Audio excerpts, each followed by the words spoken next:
Hello，大家好，Kathy 又翻嚟啦，嚟到呢個31期嘅賽事咧，咁就會喺谷草跑 total 9場馬啦。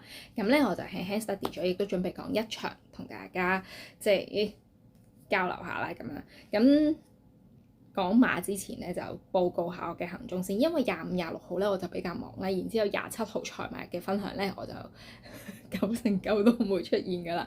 咁即係話呢條片咧有機會係2025年嘅最後一條啦。咁因為係咯，我唔夠膽講呢個2026元旦日嗰條片到底會係除夕夜出現啦，定還是 exactly 要下一年先出現啦？咁就首先喺度預祝咗大家，即係點都好啦，抌低啲唔開心嘅嘢，咁就enjoy 呢個聖誕節啦，同埋除夕啦，同埋新年啦，希望我哋越嚟越好啦。咁所以我就揀咗第8場賽事啦。因為咧 study 完一大輪之後就發現，佢好似買頭買尾勾走晒喺中間就得咯喎。咁其實馬 total 10幾隻，唔一定要揀隻最好嘅，因為買邊都唔一定會買到。咁係啦，主要計下賠率啊、成啊嗰啲啦。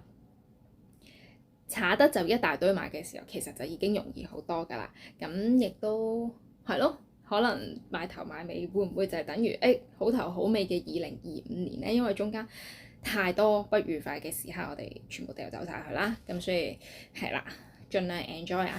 咁呢個係啊，應翻呢個聖誕節，但係我講到出汗啦。其實天氣真係未去到咁凍嘅，不過係啦，換個開心少少嘅顏色，頭飾都有㗎，但係我個頭梳極都梳唔好。好啦，我講第8場啦。話就話呢個好頭好尾，其實1號唔係唔好㗎，不過呢個傑出漢子抽咗個12檔之後咧，我就掉走佢啦，因為都係下次先啦。雖然你係正式嘅3班分子啊，係啦，要啲時間減少少分，跟住磅數唔好咁重，跟住檔位好啲先再睇翻佢啦。安康萬里作為熱門，我覺得好合理嘅近仗嘅賽事，大家有目共睹佢好勁啦。特登讚佢啦，冇跌喎冇成，總之 keep going 啦。跟住然之後3號成數表，俾啲咁嘅壓力我。好多學生哥都放假噶咯喎。好啦，呢個就馬咧係 OK 嘅，某程度上係有加粗，咁但係咧嗰個表現未算係好穩定。咁呢啲就可能係我認為邊線少少啦，可能買到4重彩先至會要到佢咯，但係我係買 Q 或者 Q 嘅，我就未必揀到佢啦。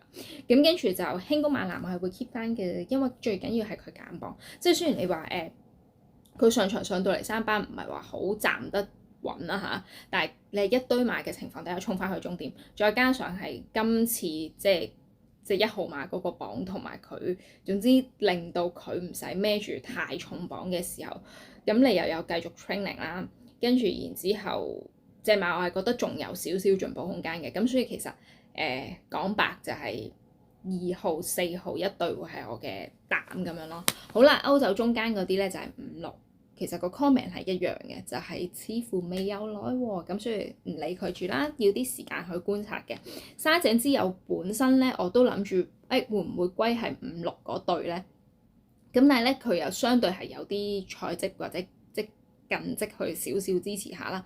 咁佢比起5、6係一定好好多嘅，咁但係似乎又係未係好有得爭，所以我應該揀唔到佢啦。咁然之後。係咯，睇下呢隻沙井之後會唔會有機會可能跑到啲4、5、6名，咁我就會覺得佢叻仔，然之後下次就會理佢啦。今次就揀唔到啦。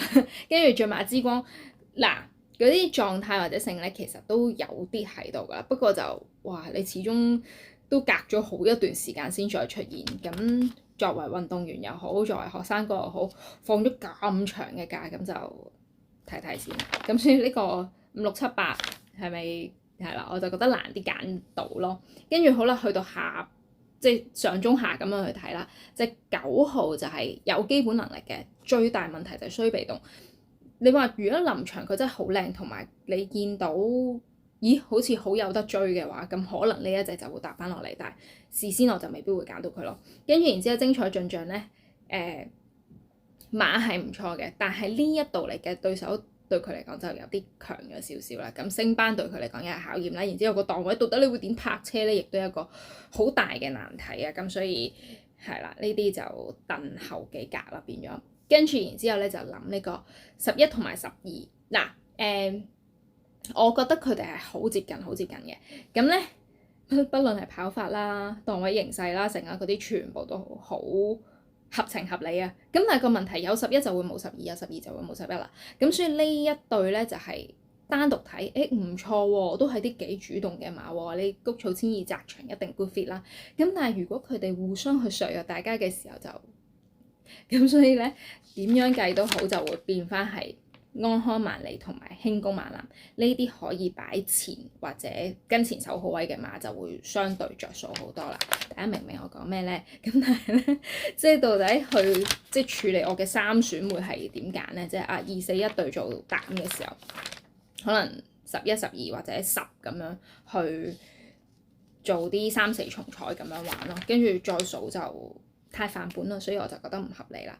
咁然之後冇乜特別啦。仲有嘅，今日有比賽競聯嗰邊，咁所以咧哇好犀利啊！上次有頭3位啊，希望我 keep 到啦。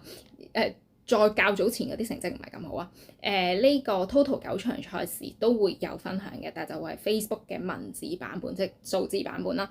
咁就晏少少整理晒會 update 啦。而家就睇住條片先，咁希望大家可以 enjoy 所有嘢，愉快咁樣喺呢個2025畫上句號啦。咁就啲唔開心嘅，咁我哋2026更加好，好似啲宣傳片咁。好啦，大家 enjoy 賽事啦，就咁，拜拜。